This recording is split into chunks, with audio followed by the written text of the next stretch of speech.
Welcome into Ride the Line, the greatest podcast in sports betting entertainment. My name is Tanner Kern, certified G, bona fide stud, and you can't teach that. And this right here, this is G Money Grant Mitchell. G Money is ready to crush the Sunday NFL slate, and you can't teach that. Bada boom, man of the people in the room. Welcome into Ride the Line. Grant, are you riding today? Absolutely riding, Tanner. Absolutely riding. We're in the second half of the season. This is where everything gets down to business. This is where the money is made. And I tell you what, the odds makers, they're making it work for us this week because we do have a very tight schedule to pick from, but we do have our favorite picks to share with each and every one of you guys.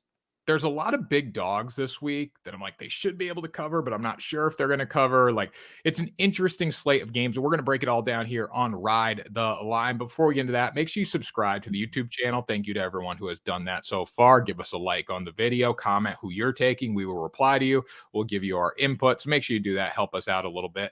And again, thank you to everyone who has been watching on TikTok as well and coming over to YouTube for this beautiful viewing experience, Grant, anything else about why they should subscribe to the channel? Well, I mean, we've got all sorts of content. We've got videos with our favorite picks. Tanner's running the shorts, giving you some entertainment and some news. We'll tell you when to go over to the website. You find even more picks over there, sportsbook promo codes. ESPN Bet just launched in all kinds of states. So maybe you're looking for the latest information. Whatever you want, you will find it all right here. So do us all a favor, smash that subscribe button. And Tanner, let's go ahead and jump right on into these picks. Let's jump right into it, Grant. I'm going to start today. Why don't we start with the commies game? Because you have a pick on the side, I have a pick on the total. All right, let's do it. You lead it off here.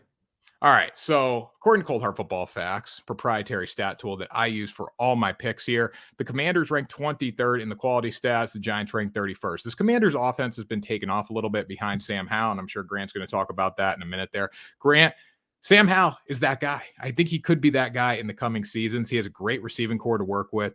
I mean, they have dudes all over the field. Terry McLaurin, Jahan Dotson, guys that can go out and catch the football. Brian Robinson Jr. running it out of the backfield. This is a high-powered offense, and they're going against the New York Giants defense that just got obliterated by the Dallas Cowboys. And they should have gotten obliterated by the Dallas Cowboys. But statistically, they don't rank well. They rank, 19th in defensive passer rating, 29th in defensive real passing yards per attempt. They're giving up explosive plays through the air. On the ground, they rank the worst in the NFL in defensive rusher rating. So I think the Washington Commanders can score a lot of points here. And I don't think we're giving Tommy DeVito enough credit in this spot. He's going to make the start for the Giants again. And this Commanders team, they've traded away a lot of guys in the front seven. Their defense isn't great as it is. They are giving up points. So I think the Giants can do just enough on offense to get this game over if the Commanders come out and set the tone, taking this game over that 36.5-point margin. Yeah, I would be going with the over as well, but my pick is I'm going to take the Commanders at -9 in this spot. Tanner, I agree with everything you said, except for the fact we're not giving Tommy DeVito enough credit. If you average out his QBRs, and I know it's not an exact science because he has a different amount of snaps, but if you just average him out across the games he's played so far this season, he has a QBR of 11.8. 11.8 is very bad. It's very, very bad. Now, I know the Commanders give up the second most points per game in the entire NFL. And weirdly, when they played earlier this year, the Giants won 14-7. But to your point, Sam Howell leads the league in passing yards. Another 300 yards, 3 touchdown, no turnover game last week. He was really impressive. This team scores a lot of points. The Giants just gave up 49 to the Cowboys. They have nothing left to play for in this season. I think it's a big win for the commies. I mean, I could see them pitch in a low-scoring game to the Giants. I could also see the Giants scoring some points, but whichever way it goes, I think Washington ends up on top. Well, I'll say this, Grant. Yes, Tommy DeVito hasn't been good by any means, but he did throw 2 touchdowns last week. They scored 17 points against the Cowboys. They score 17 points against the Commanders. This game sails over 36.5.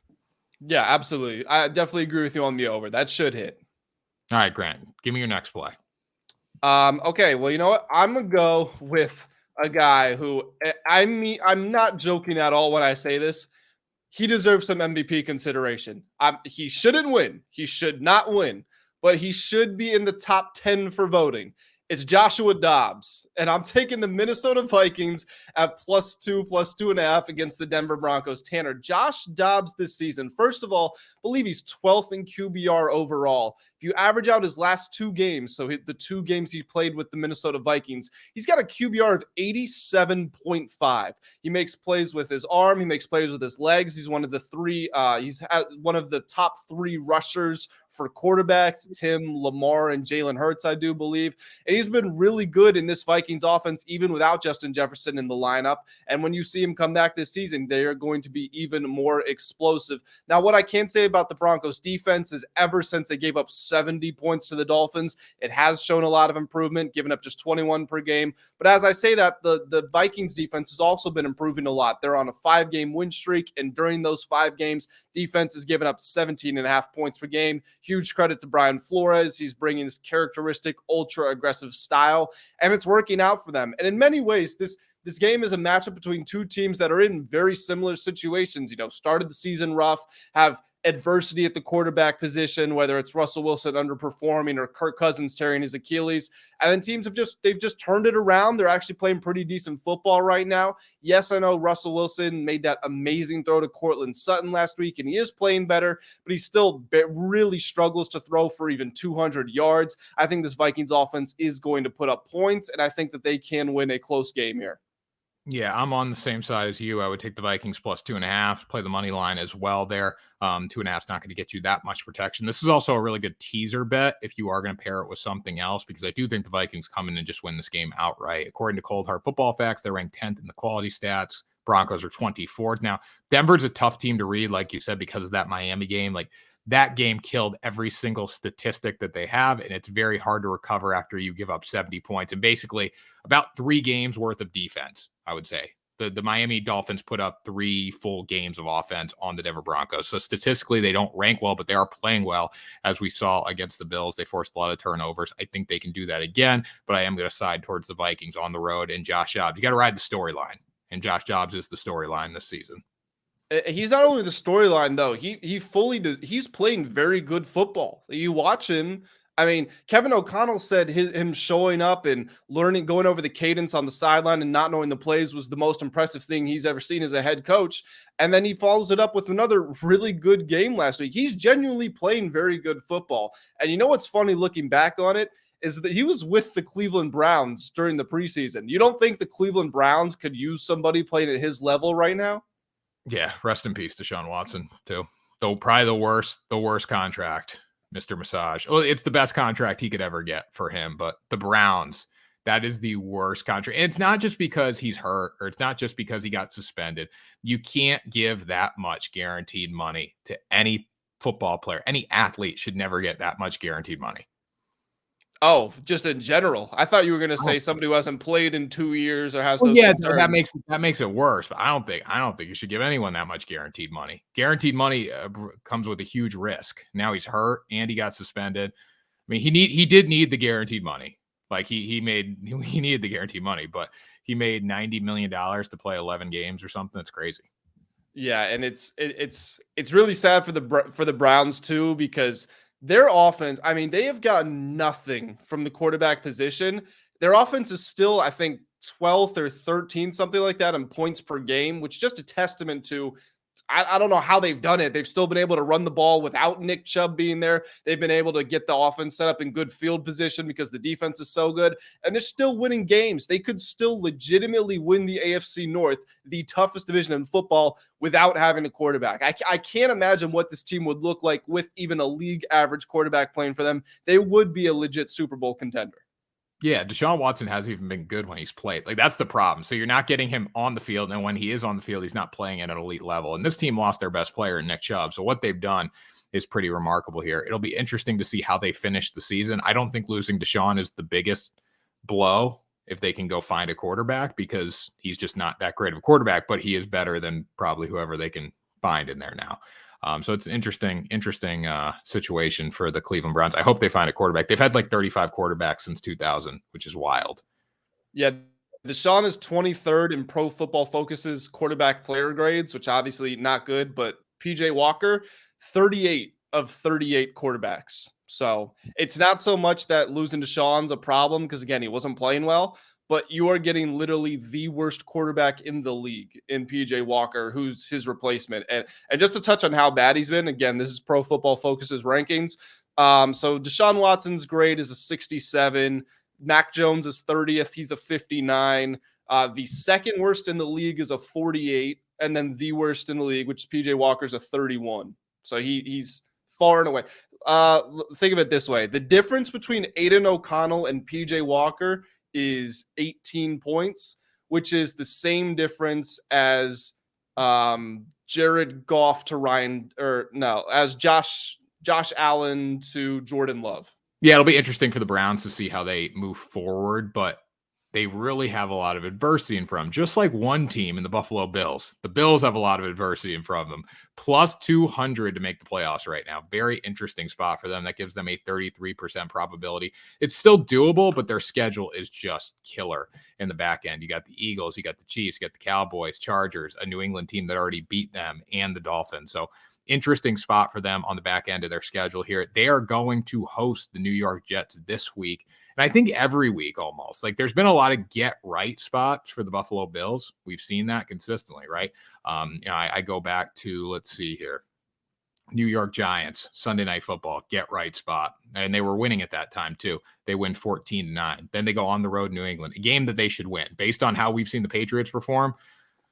I mean, come on, should beat that game. And then you go Tampa Bay Buccaneers, only win by 6. You did dominate the game, but you allowed the Buccaneers to sneak back in and cover, stupid mistakes down the stretch, lose to the Bengals, and then you lose to the Broncos, which should have been an all-time get-right spot, just simply wasn't. So I look at this game against the Jets, I would say this is another get-right spot. You're playing against Zach Wilson, but if Josh Allen turns the ball over as he has, if James Cook can't hold on to the football, the Jets can come in here and find a way to win this game just because of how good they are on the defensive side of the ball. They rank 4th in total team yards allowed, according to Cold Hard, 8th in defensive rusher rating, and 4th in defensive passer rating. They have made a lot of quarterbacks look bad this season, no matter if they win the game or not. Even the game I go back to against the Chargers with Justin Herbert. Herbert didn't do anything in that game. That game was so much closer on the scoreboard or on the stat sheet than it was on the scoreboard. So I look at this Jets team. They have the ability to go give Josh Allen a lot of trouble in this one. I don't know if they can score enough points to win the game, but for +7, I'll take that. I mean, I look at the Jets. They're more dangerous than the Denver Broncos, in my opinion, just because of how good they are on the defensive side of the ball. No, yeah, I'm with you, and I'm with you. I don't love being with you because I just don't want to pick the Bills. Keep in mind, if you pick the Jets to win this game or to cover the spread, I should say, you are picking the Bills to fail to cover in 7 straight games. Is that actually where they're at? And the answer to the question might be yes. I mean, they've been overvalued for years. You're starting to really feel the effects of it. But now it's like everything is going wrong for the Bills, and they're scrambling. They're trying to save face. They fire Ken Dorsey, the offensive coordinator. Trevon Diggs is tweeting, get 14 out of there. He wants Stephon Diggs. He wants his brother. He's speaking for him, basically saying, get me traded off of this team. And just nothing is going right over there. So can they beat the Jets by more than 7 points? To your point, I don't think they can. This Jets defense is unreal. They've been giving up very few points per game. They're up to 7th in points per game allowed, and that's despite having basically no support from the offense. Zach Wilson, he has 1 touchdown in his last 5 games, which is atrocious, but he did throw for 263 yards in each of his last 2 games. So you know what? He's at least moving the ball down the field a little bit. The Bills are just panicking right now. I don't want to bet against them in 7 straight games, but I feel like I have to. I'm with you. I like the Jets. Yeah, I can't see the Bills winning this game by a touchdown. If they do, great. But you got to bet the trends. They haven't covered since week 4. The Jets are playing great on defense. You think about just how good the Jets actually are on defense in the sense of they've been on the field a lot. The Jets offense has not helped them out. They've put them in tough spots, and they're still ranking high in a lot of categories. So it's been very impressive what they've done on the defensive side of the ball. And again, Zach Wilson, he's better than what he was a year ago. He's much better. He's still not a reputable quarterback, but he's better than what he was a year ago. He can at least kind of move the ball up and down the field, not make as many mistakes. So it gives them a chance to win. But the defense is what has to come through in this game for the Jets to come out and cover the spread. Yep, 100%. A team that can score, Tanner, this is my final pick here. Team that can score. I like the Dallas Cowboys -11 versus the Carolina Panthers. Do I feel great about having a -11 and a -9 in my picks? No, I don't love laying large amounts of points, but in this spot, I mean, the Cowboys just beat the Giants 49-17. This is what the Cowboys do. They smoke the bad teams. There's no better team in the league at destroying bad teams than the Dallas Cowboys. Now, can they stand up to the big dogs, the Eagles, the 49ers? The jury is out on that, and it has been 4 years. But you look at some of their results. Earlier this year, week 1, they beat the Giants 40-0. They beat the Jets 30-10. They beat the Patriots 38-3. They beat the Rams 43-20. They beat the Giants again 49-17. They steamroll all of these bad teams. And you know what? There's no worse team in the league than the Carolina Panthers.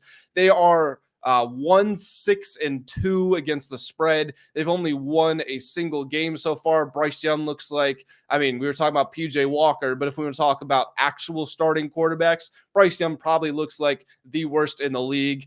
Dallas just covered a 17.5 point spread last week, and they outgained the Giants by a wider margin than any team has outgained their opponent in the last 40 years. This is the time to get the Cowboys right now. Now, they've got, who do they have? They have the Commies, the Seahawks, the Eagles, the Bills, and the Dolphins the weeks after. Probably wouldn't be betting, laying a large amount of points there because those are all tough games. But I think the Cowboys easily get a cover here.